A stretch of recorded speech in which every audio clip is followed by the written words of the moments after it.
What's up, everyone? It's your good friend Eric Thompson. This is the Leading Edge Podcast, episode number 61, called Having Your Own Back. This is going to be cool. This is going to be fun. I'm really looking forward to sharing these thoughts with you related to having your own back. But first, I want to share just real quick, I am doing extra good. You know why? I just got back from about a 10-day skiing road trip with the family, with Team Blonde, as I affectionately call my amazing wife and my two beautiful young daughters. Team Blonde and I, we hit the road. We went skiing in some amazing places. We went to Jackson Hole. We went to Park City. While in Park City, we skied lots of places. We skied Snow Basin. We skied Deer Valley. We skied Alta. We skied Snowbird. My goodness, we are living it up when it comes to skiing. Just had an amazing winter. Our kids now, get this, our kids now have skied in 26 different resorts in their lifetime. And my oldest is 12. So that's something that Julie and I are super proud of. Anyway, I hope that you are doing really well as well. I hope that you're having a really great spring or whatever season it may be whenever you're listening to this. Let's dive in, shall we? Okay, so this is about having your own back, right? So this is a really, really big deal. This is so important in business and in life. This is really going to help you out, right? So if you're looking for ways to build up your self-confidence so you can be more effective in your business and also in your life, this is going to be spot on. I want to ask you a couple questions just to set this up, right? I'm going to set this up with a couple questions, this whole topic of having your own back. Question number one, I think is kind of fun to think about. Question number one, have you ever had a friend in your life, even when you were young, a friend who was way tougher than you, all right? And I do mean physically tougher. And this is going to be a good little metaphor, a good little example as we get into having your own back. What I think about for me and friends that I've had in my life who are tougher than me, and I've had a lot. I'm lucky I've had a lot. What my mind jumps to is college, right? So I went to the University of Colorado. I was in a great fraternity, really fun fraternity at CU. And there were several guys in my fraternity. So my fraternity had on the order of around 80 guys, sometimes a little bit more, sometimes less, but around 80 guys in our fraternity. And there were several of those guys who were tough, and I do mean physically tough. All right, they were they were tough dudes. And so what that meant for me, and what I want you to do is think about what that meant for you. You can probably think of someone in your life who is tougher than you, was tougher than you, and what did that mean? And what that meant for me in my college years is that I knew if I ever got in a bad spot, a tough situation, that one of these guys was going to have my back. Now, you guys know me well enough to know I'm not the type that was out like looking for trouble, looking to stir things up. That's not my MO. That's not my style.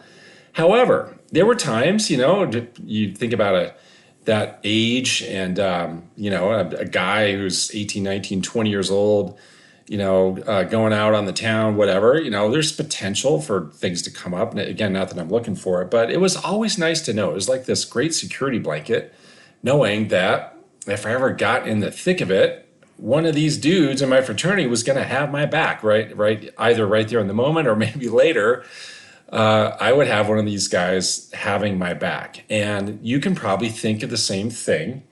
And you can probably think about how that felt back then, to know that someone really tough was going to have your back. Like, that feels good. All right. That's a really good feeling to know. It can put a bounce in your step, right? It can make you stand up a little bit straighter, knowing that someone's got your back. All right. That's question number one. Question number two, have you, and we're kind of now going to the other extreme here. Have you ever had someone in your life verbally abuse you?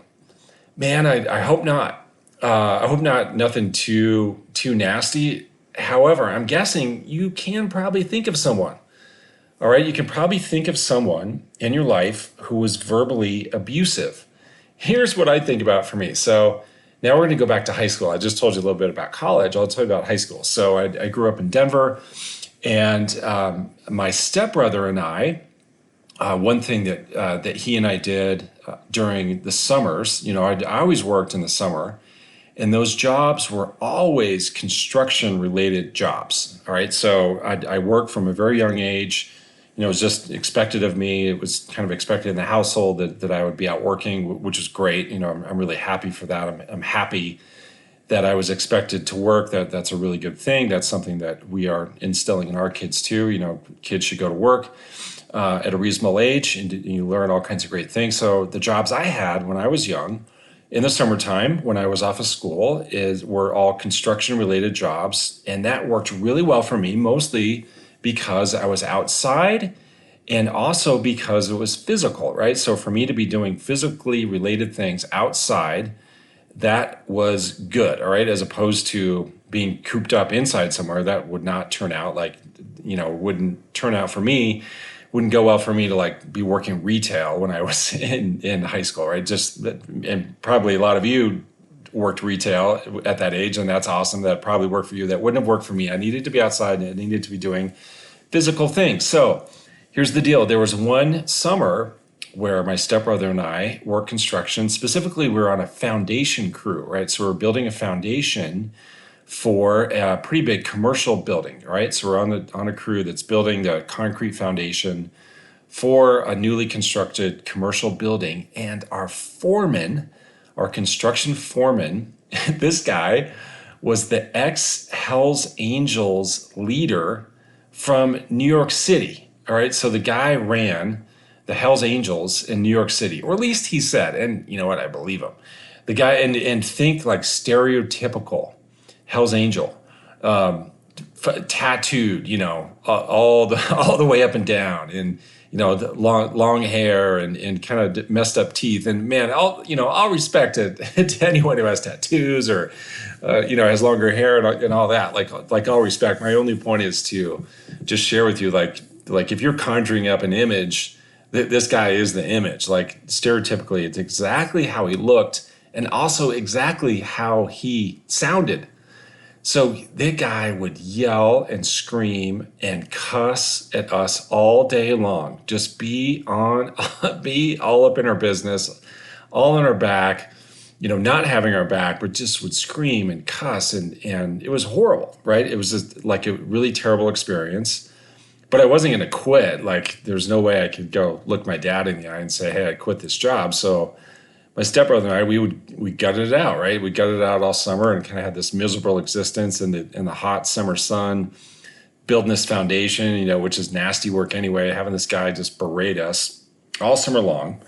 And so how does that feel when someone's doing that to you, when someone is verbally abusive to you? How it feels is horrible, right? It creates a really terrible existence. I was never, ever looking forward to that job, other than the fact it was going to be outside. I would look forward, of course, to payday. That's something I would look forward to. But pretty much it felt awful. And also, I think of it, another question to think about is how do you perform, right? How do you perform when someone is being verbally abusive to you? And what I know is I performed, not optimal, right? Not the best I could.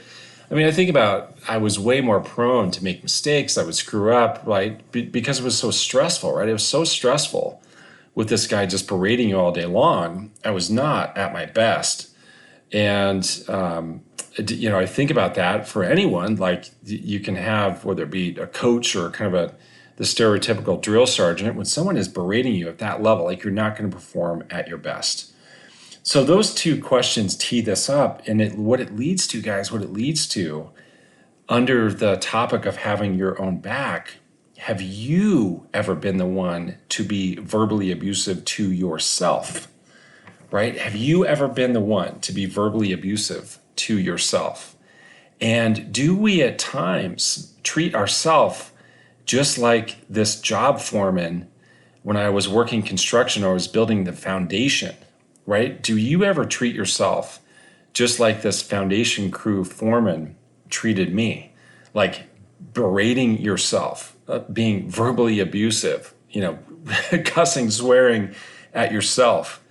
Like, I think about the times when I would talk to myself in ways that I would never ever let my kid talk to anyone. Like I think about the things that I used to say to myself, and if I were to ever catch my kid saying those kind of things out of their mouth, either to themselves or to someone else, like like I would stop them dead in their tracks.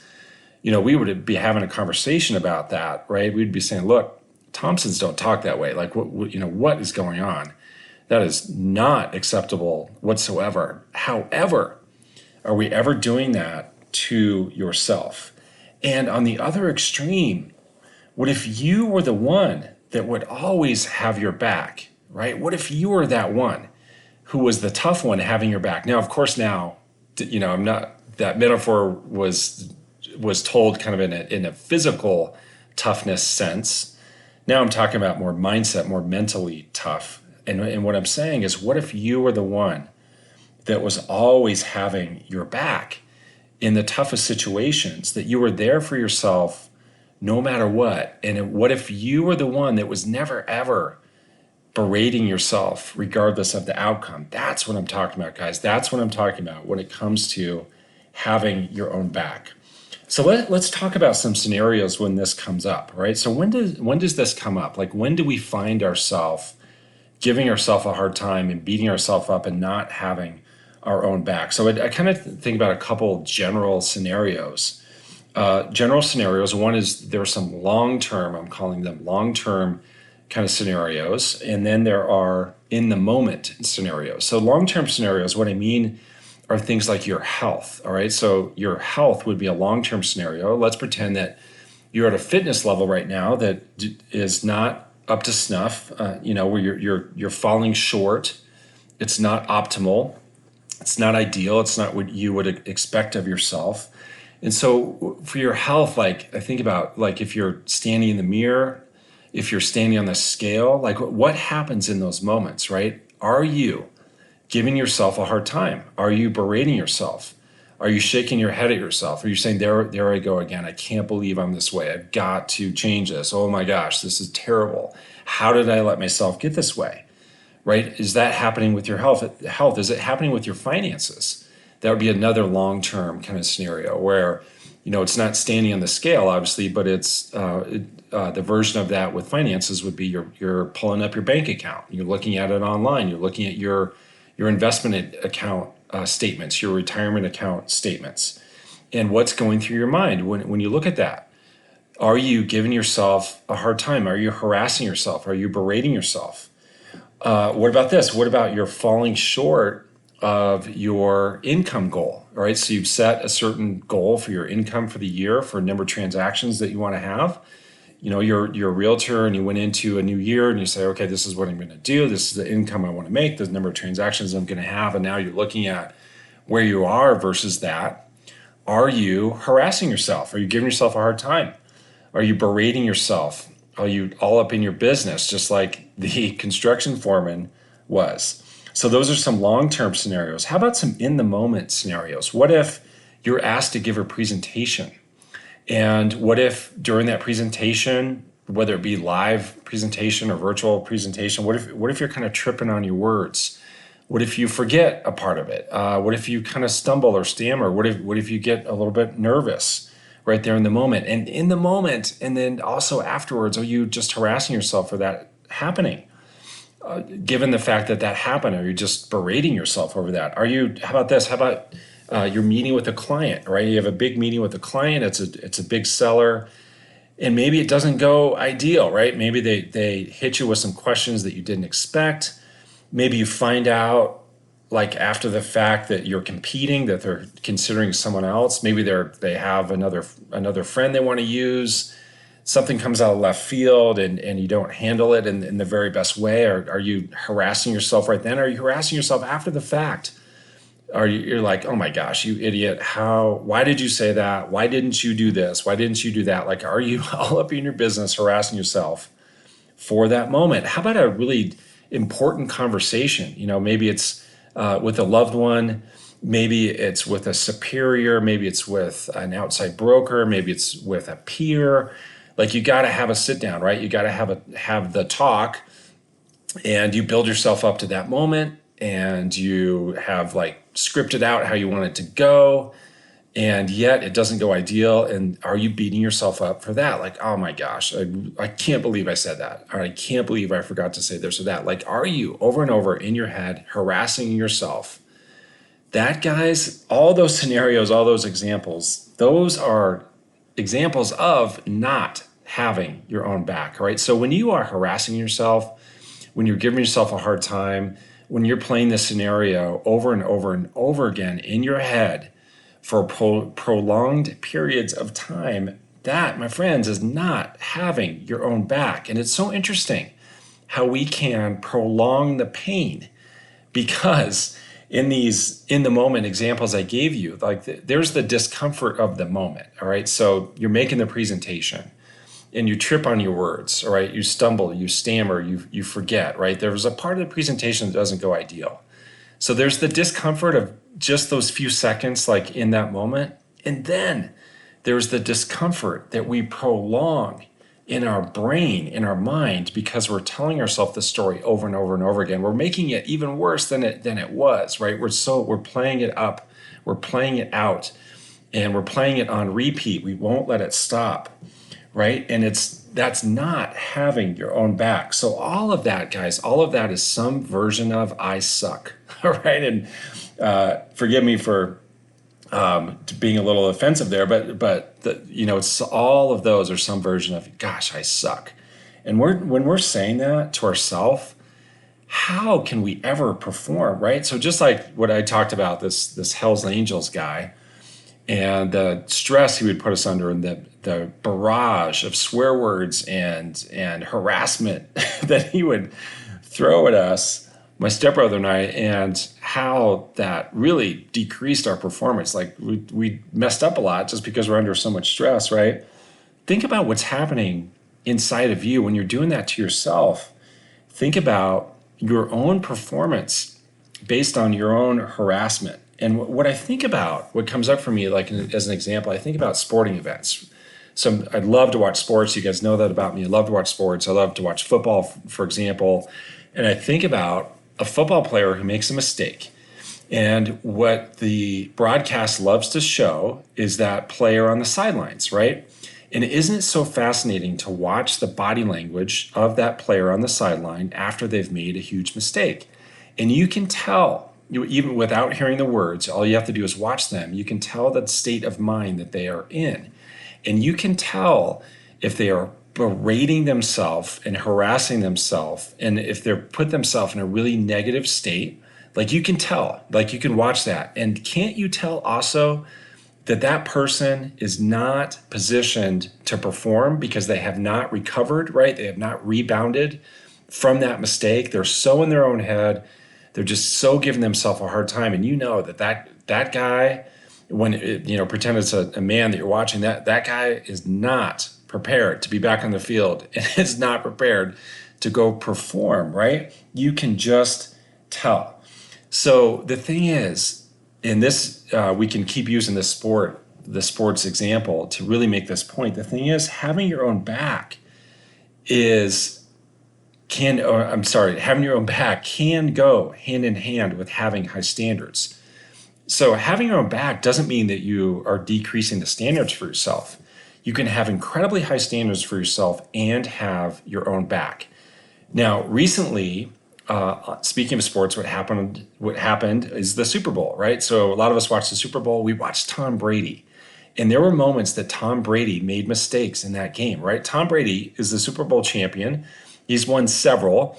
And there were moments in that game where he made mistakes. He threw an interception in the Super Bowl. And never forget him walking off the field and the expression on his face. It was so clear that he was disappointed. He has high standards for himself. And it was also clear that he was going to recover, right? He wasn't overly berating himself. He wasn't overly giving himself a hard time.